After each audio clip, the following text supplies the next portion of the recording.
हमें हमारी बेटी दिखाई जाती है जिसको उसके भाई ने बेड पे लिटा दिया था। वो कहता है अब आराम से सोना बुशी टेल। तो हमारी बेटी कहती है क्या? वो जाते हुए कहता है अगर तुम्हें किसी भी चीज की जरूरत हो ना तो मुझे बता देना। वो कहती है मेरी बात तो सुन लो। तो उसका भाई कहता है हाँ क्या हुआ? तो वो कहती है क्या सच में बेड टाइम हो भी गया है? अभी तो सूरज ऊपर है ना, तो क्या नॉर्थ में सब लोग इतनी जल्दी सो जाते हैं?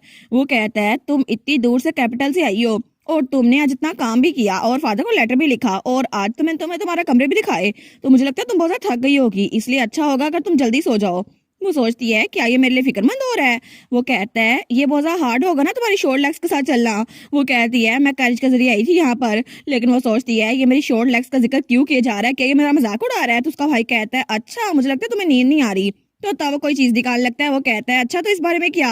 तो बेटी कहती है क्या? तो वो चीज उसके सामने करता है। तो बेटी कहती है एक रनिंग व्हील। तो वो कहता है ना अगर तुम चाहो तो इसमें घूम सकती हो गिलहरी वाली फॉर्म में, कितना अच्छा लगेगा ना। और वो तो स्पार्कल कर रहा था। तो हमारी सोचती है आखिर ये मेरे लिए लेके क्यों आया है, क्या ये मेरा मजाक उड़ा रहा है? तो उसका भाई कहता है आई गेस तुम्हें ये पसंद नहीं आया, तो फिर ठीक है इसके बारे में क्या? तो वो सोचती है मुझे इसके बारे में बहुत ज्यादा अजीब लग रहा है, अब कोई अजीब चीज उठा के ले आए। तो उसका भाई कहता है मुझे लगता है ये तुम्हारे स्टाइल के मुताबिक है। तो बेटी कहती है क्या? और वहां पे एक फैंसी बैंक्वेट हॉल था और उसके अलावा स्पेशल सिटिंग रूम और उसके अलावा वहां पे ड्रेसिंग रूम भी था। वो कहती है ये तो सब कुछ वही है जो मैंने इमेजिन किया था, लेकिन ये तो स्क्विरल मैंशन था ना, जैसे डॉल हाउस होता है। वो कहता तुम्हें क्या लगता है इस बारे में अच्छा लग रहा है ना? तो हमारी बेटी वो कुछ बोल ही नहीं पाती। वो सोचती है ये इतना सेटिस्फाइड क्यों लग रहा है, इसको इतनी खुशी क्यों हो रही है? लेकिन वो सोचती है सीरियसली मुझे नहीं पता इसके दिमाग में क्या चल रहा है, लेकिन अब मैं कर भी क्या सकती हूँ। और तब थोड़ी देर बाद वहां बटलर जोआना दरवाजे पे दस्तक देती है। वो कहती है लेडी बेटी मैं आपको बेड के लिए रेडी करने के लिए आई हूँ, लेकिन जैसे वो दरवाजा खोलती है ना तो वहां पर उसका भाई उसकी स्क्विरल वाली फॉर्म में इसको कपड़े पहना रहा था। तो तब जोआना कहती है आई गेस आप दोनों बहन भाई अच्छे से रह रहे हैं। वो कहता है हाँ हाँ हम लोग तो अच्छे से खेल रहे थे। तो बेटी सोचती है क्या? तो बटलर जोआना कहती है जरा देखो सही आप अपनी छोटी बहन का कितने अच्छे से ख्याल रख रही हैं, आप तो बहुत ज्यादा बड़े हो गए माय लॉर्ड। वो कहता है हाँ जब ये यहाँ पर आई थी ना उससे पहले मैं ऐसे ही था। तो हमारी सोचती है हमें कौन सा मजा आ रहा है, ये तो मेरे साथ पंगे ले रहा था और पहले जब इसने कहा था ना तुम नहीं खेलने वाली तो मुझे इसके लिए बुरा लग रहा था, इसीलिए मैं अपने स्क्विरल वाली शेप में आ गई ताकि इसको थोड़ा अजीब ना लगे। और तब उसे याद आता है थोड़ी देर पहले उसने तो उसे डॉल्स के साथ बिठाया हुआ था, तुम्हें और डॉल्स चाहिए? तो वो कहती है कुक। तो वो कहता है तुम्हें आगे राइड करनी है, और वहाँ ट्रेन की पटरी पे उसने आगे एक भालू बिठाया हुआ था। तो वो सोचती है ये तो सिर्फ मेरे लिए टॉर्चर था, मुझे नहीं खेलना ये सब कुछ। तो तब बटलर कहती है लेडी बेटी ऐसा लगता है आपको उनके साथ खेल के बड़ा मजा आ रहा है। तो वो कहती है कुक कुक, लेकिन उसका मतलब था मजा तो उसको आ रहा है, मुझे बिल्कुल मजा नहीं आ रहा। लेकिन जोना कहती है ऐसा लगता है आप लोग बड़े अच्छे से रह रहे हैं, चलिए मैं आपको आपका नाइट गाउन पहना देती हूँ, आपका सोना भी होगा। वो सोचती है ठीक है ये लोग मेरी बात समझ नहीं सकते तो फिर क्या फायदा। और थोड़ी देर बाद उसने नाइट गाउन पहन लिया था और उसमें भी वो बहुत ज्यादा क्यूट लग रही थी। तो वो सोचती है अच्छा तो हाउस एस्लान में नाइट गाउन्स भी ऐसे होते हैं, कितने जेंडस है ना यहाँ के लोग, कितने अमीर है। तो तब वो दरवाजा खोल के वहां आती है। तो जब वो देखती है ना तो उसका भाई वहीं पर खड़ा था। तो उसका भाई कहता है हे बुशी टेल। तो वो कहती है क्या अभी तक यहाँ पर क्या कर रहा है, मुझे तो अभी नींद आ रही है ना। तो हमारी बेटी कहती है लॉर्ड कालितूस एल एस्लान। तो वो कहते हैं हाँ। तो उसका भाई कहता है तुम मुझे लॉर्ड क्यों कह रही हो, मैं कौन सा तुम्हारा ऑफिसर हूँ? वो कहती है अच्छा फिर मैं क्या कहूँ? तो उसका भाई कहता है बस मेरा नाम बुला लो ना। वो कहती है ठीक है कालितूस, क्या तुम सोने के लिए नहीं जा रहे? वो कहता है मैं जा तो रहा हूँ। तो वो कहती है फिर कालितूस, लेकिन तभी उसकी जुबान उसके दांतों के नीचे आ जाती है। वो सोचती है ऐसे इतना लंबा नाम लेना मेरा बहुत ज्यादा मुश्किल हो रहा है। तो उसका भाई हंसता है। वो कहता है बस मुझे काल कह लो ना, इतना लंबा नाम लेने की जरूरत ही क्या है, और वैसे भी तुम्हारी छोटी सी टंग के साथ प्रोनाउंस करना थोड़ा मुश्किल हो जाएगा। वो कहती है काल। तो वो कहता है हाँ क्या हुआ? लेकिन तब उसका गाल खींचता है। वो कहता है इतना शर्माओ नहीं, तुम्हारा भाई हूँ मैं। तो वो कहती है ठीक है काल जरा मेरे चीक्स तो छोड़ दो। तो तब इसका भाई उसके चीक्स ही छोड़ता। वो कहती है काल। वो कहता है हाँ क्या हुआ? तो हमारी बेटी कहती है मैं सोने के लिए जा रही हूँ। वो कहता है ठीक है जाओ। वो कहती है तुम नहीं जा रहे वापस? वो कहता है जब तुम सो जाओगी ना तब मैं जाऊंगा यहाँ से, और उसको उठा लेता है और उसके बेड पे लेटा देता है। वो कहता है ठीक है अब तुम यहाँ पे लेट जाओ। तो जब वहां पे लेट जाती है ना तो तब उसके ऊपर ब्लैंकेट देता है। वो कहता है ब्लैंकेट भी अपने ऊपर ले लो। तो वो सोचती है आखिर किस तरह की गेम हुई, क्या ये फिर से मेरे साथ खेल रहा है? लेकिन तब उसको सुला रहा था। वो कहता है आराम से सोना ठीक है, वैसे भी आज तुमने बहुत ज्यादा मेहनत की, और आराम से सोना। तो बेटी कहती है तुम भी काल तुम भी आराम सोना, गुड नाइट। तो उसका भाई इसके तरफ देखते हैं और उसके सर पे हाथ रखता है। वो कहता है ठीक है बेटी तो मैं कल मिलूंगा, और उसके बाद वहां से निकल रहा था। तो वो सोचती है पूरा दिन इसने मुझे बुशी टेल के बच्ची कहकर बुलाया है और अब ये मुझे मेरे नाम से बुला रहा है, आखिर ये चाहता क्या है? लेकिन तब अपने सर पे हाथ रखती है। वो सोचती है मैंने कभी भी ऐसा कुछ एक्सपीरियंस नहीं किया और पहली बार मैंने ये सब कुछ एक्सपीरियंस किया है, मेरा भाई सच में अच्छा है। और तब दूसरी तरफ हमें एक जगह दिखाई जाती है जहाँ पर कोई टेबल पे हाथ मारता है। वो कहता है डैम इट, आखिर ये क्यों हो गया? मैंने इतनी कोशिश की थी कि इस प्लान पे काम कर सकूं, लेकिन वो छोटी लड़की उसने मेरा सारा काम खत्म कर दिया। अगर वो यहाँ पर ना होती ना तो तब वो था काउंट जिलोट, वो तो चिल्ला के आया था डैम इट, ये सब कुछ उसकी वजह से हुआ है। लेकिन तभी वहां पर जो ग्लोब था ना उसमें से रोशनी निकल रही थी। वो सोचता है क्या अभी इसी वक्त, हर वक्त में से अभी उन्होंने मुझसे कांटेक्ट करा था। और तब हमें ग्लोब की दूसरी साइड दिखा जाती है जहाँ पे सेकंड क्वीन बैठी हुई थी, रिटर की मॉम। वो कहती है मुझे लगा था कि मुझे जल्दी गुड न्यूज सुनने को मिलेगी, लेकिन कितना बुरा हुआ ना, उसने अभी तक रिपोर्ट नहीं किया। और उसके सामने हमारी बेटी की आंट खड़ी हुई थी, आंट पेरेना। तो वो कहती है आखिर वो जवाब क्यों नहीं दे रहा। लेकिन तब वो हमारी हीरोइन बेटी की आंट की तरफ आते हुए कहती है मैंने एक हंटिंग डॉग पाला लेकिन वो मेरे किसी काम ना आ सका। लेकिन तब वो बेटी की आंट के पास आती है और कहती है मुझे लगता है कि तुम्हें ये सब कुछ करना होगा या फिर तुम पिछली बार की तरह कोई गलती कर दोगी। Why counter serious. और हमारी हीरोइन की आंट वो तो डरी हुई थी, वो कहती है नहीं इस बार मैं सब कुछ ठीक कर दूंगी। और तब हमें अगले सुबह का सीन दिखा रहता है जब उसके कमरे में मेड्स आती हैं। वो कहती है गुड मॉर्निंग लेडी बेटी, हालांकि आपका नया रूम था लेकिन क्या आपको अच्छी नींद आई। वो कहती है हाँ गुड मॉर्निंग और अपनी आंखें मलती है। तो मेड कहती है अगर आप उठ गई हैं तो क्या आज के लिए आपके ड्रेस पिक करें। और आप तो जब उठती है तभी बहुत ज्यादा क्यूट लगती हैं। वो कहती है एक ड्रेस। तो उसकी मेड कहती है जी ड्रेस। तो वो सोचती है चूज क्या करना है कि यहाँ पे बहुत सारे ड्रेस है, क्योंकि कल तो मैंने 3-4 ड्रेस पहने थे। लेकिन तब वो लोग ड्रेसिंग रूम में आई थी और हमारी हीरोइन ने एक ड्रेस ट्राई किया था जिसमें वो बहुत ज्यादा क्यूट लग रही थी। तो सारी मेड्स कहती है ओ माय गॉश लेडी बैठी आप तो बहुत ज्यादा अडोरेबल है। वो सोचती है लगता है ये लास्ट ड्रेस था, मैंने पहले ही 7 ड्रेस ट्राई कर लिए हैं। तो वो कहती हैं चले ना ब्लू वाला ड्रेस पे ट्राई करके देखे। हमारी वो सोचती है एक और। वो सोचती है क्या ये लोग मुझे हरास कर रहे हैं। लेकिन तब उसने ब्लू वाला ड्रेस ट्राई किया था और वो भी उसमें बहुत ज्यादा क्यूट लग रही थी। उसके बाद उसने ग्रीन वाला ड्रेस ट्राई किया था, उसमें बहुत ज्यादा क्यूट लग रही थी। और उसके बाद रेड वाला ड्रेस। तो मेड्स कहती हैं आप तो हर एक ड्रेस में बहुत ज्यादा क्यूट लगती है माय लेडी। तो तब वो सारी मेड्स उसके इर्द गिर्द जमा थी। वो कहती हैं आप कितनी क्यूट है ना। दूसरी कहती है जितना मैंने इमेजिन किया था ना आप तो उससे भी ज्यादा क्यूट है। तो हमारी सोचती है मैं क्यूट हूँ, लेकिन लगता है इन मेड्स को क्यूट का मतलब नहीं पता। क्यूट का मतलब तो वो होता है ना जब वहाँ का हेड बटलर मेरी आंट के घर में सोने के सिक्के चुरा रहा था, उसने कहा था देखो सही क्यूट चीजें। या फिर वो मेड जो कि आंट के कमरे से चीजें चोरी कर रही थी, उसने कहा था कितनी क्यूट है ना ये। इसका मतलब है जब किसी के हाथ में कोई वैल्यूएबल चीज लगती है ना तब वो कहता है ये क्यूट है। लेकिन अगर ये कह रही है मैं क्यूट हूँ मतलब मैं इनके हाथों में आ गई, इसका मतलब है मैं किसी के पोजेशन बच जाऊंगी। वो तो बड़ी डर जाती है। वो कहती है एक्सक्यूज मी मैं सिर्फ अपनी हूँ, मैं किसी और के साथ बिलोंग नहीं करती। तो मेट्स कहती है क्या। लेकिन तभी एक दूसरे की तरफ देखती है। वो कहती है जी माय लेडी ऑफ कोर्स आप अपनी हैं। अगर कोई लड़का आपके पास आए ना तो आपको उसको बाहर निकालना होगा, आपको उसको कहना होगा आप सिर्फ अपनी हैं। तो वो सोचती है कि यार ये लोग मेरी तारीफें कर रही हैं। तो वो कहती है हाँ उनको बाहर निकाल दीजिएगा, आप तो बहुत ज्यादा स्मार्ट है लेडी बेटी। तो हमारी तो बहुत ज्यादा कंफ्यूज हो गई थी। लेकिन थोड़ी देर बाद वो सारी ड्रेसेस उसने ट्राई कर ली थी। तो आज के दिन के लिए उसके लिए रेड ड्रेस फाइनल हुई थी। तो तब हमारे सोचती है फाइनली ये खत्म हुआ। लेकिन दूसरी मेट कहती है लेडी बेटी मुझे पहले चांस नहीं मिला कि आखिर ये सब कुछ हो रहा था, लेकिन मैं सच में बहुत ज्यादा थैंकफुल हूँ। तो हमारी कहती है क्या किस लिए थैंकफुल। वो कहती है मेरा बॉयफ्रेंड जो था ना वो बैटलफील्ड में गया हुआ था, लेकिन मैं उसके लिए बहुत ज्यादा फिक्रमंद थी क्योंकि खाने का बहुत बड़ा मसला था। लेकिन आपने वो मसला हल कर दिया और आपकी वजह से वो वापस आ जाएगा और इसके बाद मैं उसके साथ मिल सकती हूँ। Thank you so much my lady. तो वो सोचती है क्या इसने सच में मुझे थैंक यू बोला। लेकिन कैपिटल की तरह यहाँ के लोग बिल्कुल भी अजीब नहीं है। ये लोग तो मुझे वेलकम भी करते हैं और ये लोग तो बहुत ज्यादा काइंड इंसान है। मुझे तो ऐसा लगता है जैसे मैं किसी फेरी टेल में फ्लफ क्लाउड के ऊपर उड़ रही हूँ। लेकिन आई होप यहाँ का माहौल अच्छा ही हो। और तब थोड़ी देर बाद जब वो डाइनिंग रूम में पहुंची थी ना तो उसका भाई वहां पर था। वो कहता है तुम्हें अच्छे से नींद आई बच्ची। तो वो सोचती है क्या कार्ल। वो सोचती है आखिर ये ब्रेकफास्ट मेरे साथ क्यों करने वाला है, जरा खाने को तो देखो। तो तब वो सोचती है लगता है कि यहाँ पर खुद खाना खाने के लिए आया है, लेकिन मुझे इसके साथ खाना नहीं खाना चाहिए क्योंकि ये अपसेट हो जाएगा। और उसे याद आता है जब वो पहले खाना खाने के लिए आती थी ना तो उसकी आंट कहती थी तुम्हारी वजह से मेरी भूख मर गई है और तुम्हारी वजह से मैं खाना नहीं खा सकती। वो सोचती है मुझे अपने भाई के लिए सब कुछ नहीं करना चाहिए, मैं यहाँ चली जाऊंगी ताकि वो खाना खा ले आराम से। तो तब वो कहती है तुम खाना खा लो मैं ऊपर जा रही हूँ। उसका भाई कहता है तुम कहाँ पर जा रही हो। तो वहां पर रुक जाती है। वो कहता है क्या तुम्हें कोई चीज भूल गई है। तो हमारी कहती है नहीं। वो कहता है तो फिर तो मेरे साथ खाना नहीं खाना चाहती। वो कहती है हाँ मैं खाना तो चाहती हूँ लेकिन। तो उसका भाई कहता है तो फिर बैठ जाओ ना। तो वो चेयर को देखती है।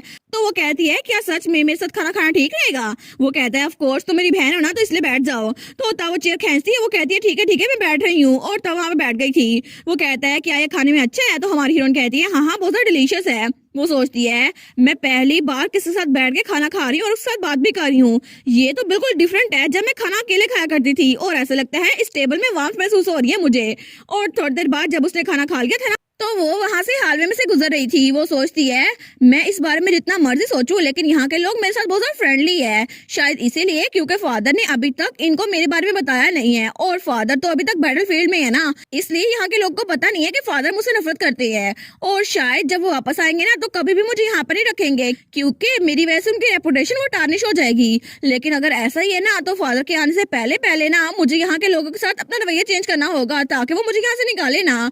लेकिन अब मैं क्या करूं अगर ये सारे मेरे साथ बदल गए तो, क्योंकि ये लोग तो जल्दी मुझे इग्नोर करना शुरू कर देंगे। लेकिन जब वो बाहर देखती है ना तो वहां पे कुछ बेरीज थी। वो कहती है लेकिन यहाँ से जाने से पहले ना मुझे सब लोगों को गिफ्ट देना चाहिए और थोड़ी देर बाद वो स्क्विरल वाली फॉर्म में वहां से बेरीज उतार के लाई थी। तो तब वो कुछ मेट्स को वो बेरीज देती है तो मेट्स कहती है कि ये हमारे लिए है। वो कहती है हाँ हाँ बिल्कुल। और उसके बाद वो बटलर जोआना के पास वो बेरीज लेकर आई थी तो वो कहती है थैंक यू लेडी बेटी। और उसके बाद उसने सबको वो बेरीज दी थी और आखिर में अपने भाई के पास पहुंची थी तो उसका भाई कहता है ये आखिर सब कुछ किया है। तो उसके सामने बहुत सारी बेरीज रखते हुए कहती है कुक कुक। तो वो कहता है क्या सच में तुम एडवेंचर से वापस आई हो, लेकिन क्या तुम बेरीज को बेच रही हो? लेकिन वो स्माइल करती है। वो कहता है अच्छा ये मेरे लिए गिफ्ट है? वो कहती है हाँ बिल्कुल। तो उसका भाई तो बड़ा खुश हो गया था। वो सोचता है ये सारा कुछ मेरे लिए लेके आई है, मेरी बहन तो कितनी ज्यादा प्यारी है ना। तो उसके सर पे हाथ रखता है। वो कहता है थैंक यू बुशी टेल। तो वो सोचती है हाउस इस्लाम के लोगों थैंक यू सो मच मेरे साथ ये सब कुछ करने के लिए। और सब लोग बहुत ज्यादा खुश थे क्योंकि उसने सबको बेरीज दी थी और तब वो बाहर निकल आई थी। वो सोचती है मुझे लगता है जितना मैं सोचा था ना सब उससे ज्यादा एंजॉय कर रहे हैं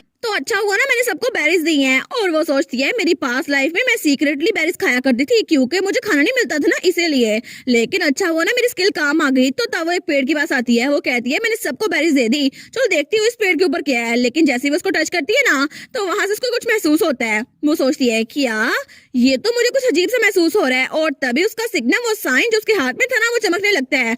वो सोचती है क्या क्या ये मुझे बुला रहा है, लेकिन तब वो उसकी तरफ बढ़ने लगती है। वो सोचती है मुझे वहां जाना ही होगा, लेकिन तभी एक मेड आती है उसका हाथ पकड़ लेती है। वो कहती है लेडी बेटी आप वहां पर नहीं जा सकती, आपको मेरे साथ आना होगा। वो सोचती है क्या अभी ये क्या था, मुझे लगा जैसे कोई मुझे अपनी तरफ खींच रहा है, लेकिन वो था क्या। तो मेड उसको पीछे करती है। वो कहती है माय लेडी प्लीज यहीं पर रुके, ऐसा लगता है कोई यहाँ पर आ रहा है और ये आवाज बहुत ज्यादा लाउड है।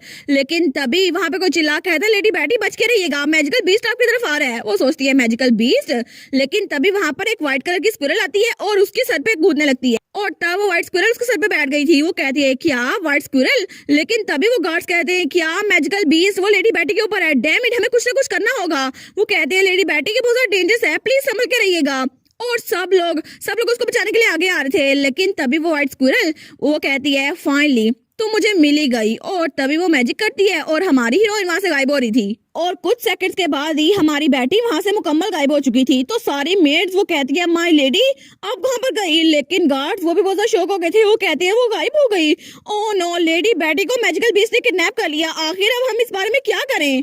और तभी हमें दूसरी तरफ नॉर्दर्न माउंटेन्स दिखा जाते हैं जहाँ पे कोई मॉन्स्टर्स को मार रहा था। लेकिन तभी वहाँ पर कालीतूस था जिसने उन मॉन्स्टर्स को मारा था। वो कहता है मुझे सच में इनको मारने में कोई मजा नहीं आता, लेकिन मेरी छोटी सी बहन ने मुझे गिफ्ट ला कर दिया है तो मुझे वापस भी उसको कुछ देना होगा और मेरा दिल कर रहा है उस बुशी टेल को फॉक्स की फर दूं, कितना अच्छा लगेगा ना। वो सोचता है ठीक है आई होप कि उस पर अच्छा लगे। लेकिन तभी उसके हाथ वहाँ पर खून लगा हुआ था। वो सोचता है मैं तो भूल ही गया था, अब से मुझे थोड़ा केयरफुल रहना होगा क्योंकि पिछली बार जब उसे मिला था ना तो बटलर और नाइट दोनों ने कहा था कि आपको थोड़ा संभल के रहना चाहिए, इससे वो बीमार हो जाएंगी अगर वो बेहोश हो गई तो।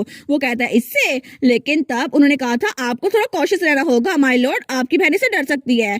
वो सोचता है सच में मेरी बॉडी पे खून लगा देकर वो डर जाएगी, वो तो इतनी वीक है। लेकिन इस बार मैं श्योर करता हूँ कि मैं अपनी बहन को डराऊं नहीं और मैं इस फॉक्स को खुद ही पकड़ लूं। और तब उसके सामने बहुत ज्यादा जायंट फॉक्स था तो वो उसको मारने के लिए तैयार था और थोड़ी देर बाद उसने उसका खात्मा कर भी दिया था और वापस जच्ची में आ रहा था। वो कहता है आई होप कि उसको ये पसंद आएगा। लेकिन तभी वहां से किसी की आवाज आती है क्या आखिर हम क्या करें, हमें किसी को तो इन्फॉर्म करना होगा ना, जल्दी करो गार्ड्स को भेजो सारे इलाके को सर्च करने के लिए। वो सोचता है क्या गार्डन में, लेकिन हुआ क्या है। तो जब वो गार्डन में आता है ना तो वहां पर कोई कहता है ये तो बिल्कुल अच्छा नहीं हुआ, हम लोग क्या करें, लॉर्ड कालीतोस या काउंट जिलोड दोनों में से किसी को रिपोर्ट करना होगा। तो तब वो फॉक्स को नीचे फेंकता है। वो कहता है क्या रिपोर्ट करना है। तो वो नाइट कहता है माय लॉर्ड, वो कहता है हुआ क्या है मुझे बताओ, बुशी टेल कहाँ पर है। वो कहता है प्लीज हमें माफ कर दे, लेकिन यहाँ पर एक मैजिकल बीस्ट आ गया और वो कहता है मैजिकल बीस्ट उसने क्या किया। तो नाइट कहता है वो मैजिकल बीस्ट वो एक स्नो स्टॉर्म स्क्विरल थी और वो इस टेरिटरी में नहीं होती, लेकिन अचानक से वो लेडी बैटी के ऊपर जंप कर गई और उसके बाद हमें माफ कीजिएगा ये हमारी गलती है। तो वो कहता है लेकिन स्नो स्टॉर्म स्क्विरल ये तो वही नोटोरियस बीस्ट नहीं है जिसने पहले ही बहुत सारे लोगों को अपने कब्जे में किया था। तो वो सोचता है क्या अपने कब्जे में किया था, इसका मतलब है बुशी टेल मेरी बहन वो छोटी सी बच्ची वो खतरे में है। तो वो चिल्ला कहता है सबको जमा करो यहाँ पर, अभी हमें मैजिकल बीस्ट को खत्म करना ही होगा और मेरी बहन को बचाना होगा। तो वो तो बड़ा गुस्से में हुआ था। वो सोचता है उस स्क्विरल की हिम्मत कैसे हुई कि मेरी छोटी बहन को लेके जाए, आखिर वो है कहाँ पर, मैं इसको छोड़ूंगा नहीं। लेकिन दूसरी तरफ हमारी बेटी जब वो वहां पर पहुंचती है ना, वो कहती है आखिर मैं हूँ कहाँ पर, मैं डेफिनेटली थोड़ी देर पहले गार्डन में थी, लेकिन ये जगह पता नहीं, शायद मैं टेलीपोर्ट होके आ गई हूँ, शायद ये नॉर्दर्न माउंटेन्स हैं, लेकिन मैं यहाँ पर आ कैसे गई। तो तभी वहां पर किसी की आवाज आती है, फाइनली हम मिल ही गए। तो जब वहां पर देखती है ना, वो कहती है कि यार ये किसकी आवाज है, ये तो पहले वाली आवाज है ना। तो वहां पे वही व्हाइट स्क्विरल थी। वो कहती है मैं ही हूँ वो जो तुम्हें यहाँ पर लेके आया था, और मैंने अपनी छोटी सी बॉडी में खुद को फिट किया हुआ है, लेकिन मैंने फाइनली तुम्हें ढूंढ लिया क्रम्स। तो वो कहती है क्रम्स मतलब टुकड़ा, लेकिन तुमने मुझे कैसे ढूंढा। तो वो कहता है हाँ स्टार क्रम्स, क्योंकि तुम मेरा ही टुकड़ा हो और मैं एक स्टार हूँ और तुम मेरा टुकड़ा हो। वो कहती है क्या तुम्हारा। वो कहता है हाँ बिल्कुल, क्योंकि मैं हूँ। लेकिन जैसे वो अपना नाम बताने लगते हैं ना, तभी हमारी हीरोइंस के कान दर्द करने शुरू हो जाते हैं। वो सोचती है कि यार ये कैसी आवाज थी, लेकिन वो कहता है मुझे पता था कि तुम इसको सुन नहीं पाओगी, एनीवेज सब कुछ बताने से अच्छा है मैं तुम्हें दिखाई दूं। तो तभी वो मैजिक करता है और तब थोड़ी देर बाद हमारी हीरोइन टेलीपोर्ट होके तारों में पहुंच चुकी थी। वो कहती है ये क्या चीज है। वो कहता है कि वही स्टार है जो तुम्हारी हिफाजत करता है, और तुम सिंपली मुझे स्क्विरल कॉन्स्टलेशन भी कह सकती हो। वो कहती है क्या कॉन्स्टलेशन, इसका मतलब है कि तुम शेप शिफ्टर हो। वो कहता है हाँ बिल्कुल, ओरिजिन ऑफ शेप शिफ्टर एक मैथिकल बीस्ट था जिसकी वजह से इस दुनिया में शेप शिफ्टर आए। वो कहती है लेकिन मैं तो स्क्विरल शिफ्टर हूँ ना, इसका मतलब है तुम मेरे एंसेस्टर हो। वो कहता है हाँ तुम ऐसा कह सकती हो। तो वो कहती है अच्छा तो फिर। वो कहता है इसके अलावा एक और चीज, वो ये है कि मैंने तुम्हें टाइम में वापस भेजा था। वो कहती है क्या तुम्हारा क्या मतलब है। इसका मतलब है जब मैं मरने वाली थी तो 10 साल पीछे तुमने मुझे भेजा है। वो कहता है हाँ बिल्कुल, क्योंकि जब तुम 10 साल पहले लौटी ना तो वो मैंने किया था। वो कहती है क्या वो तुम थे। वो कहता है हाँ बिल्कुल, और मुझे कोई और बॉडी नहीं मिली, लेकिन मुझे यही बॉडी मिली थी, इसलिए मैं इससे तुमसे बात कर रहा हूँ, और इस छोटी सी बॉडी में तुम्हें ढूंढना थोड़ा मुश्किल था, इसलिए मुझे थोड़ा टाइम लग गया। लेकिन अगर तुम्हें मुझसे बात करनी है ना तो इस मैजिकल बीस्ट को संभाल के रखना, क्योंकि इसी की वजह से मैं तुमसे बात कर सकता हूँ।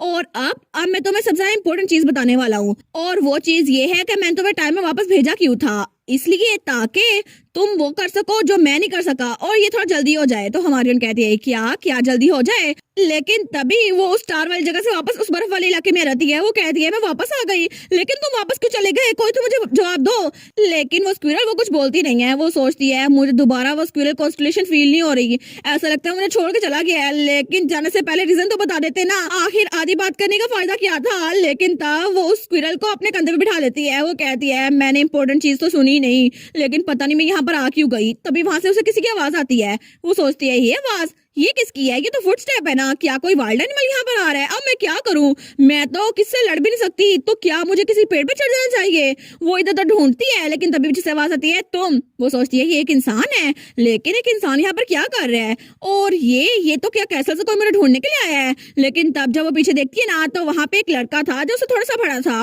और उसने हुडी पहनी हुई थी। वो कहती है क्या तुम, लेकिन वो उसकी तरफ देखती है। वो सोचती है आखिर ये इंसान है कौन, और ये इसके तो काले बाल है, लेकिन ये मेरा भाई तो बिल्कुल नहीं लग रहा, तो आखिर ये है कौन। और इसी के साथ ये वाला पार्ट यहीं पर ख़त्म। तो आप लोग बताइएगा आप लोग को ये पार्ट कैसा लगा, और वीडियो को लाइक और चैनल को सब्सक्राइब लाजमी कीजिएगा। बाकी वीडियोस का लिंक भी स्क्रीन पर नज़र आ रहा होगा, तो काइंडली उनको भी चेकआउट कर ले। और thank you so much for watching my videos. Stay safe, bye bye.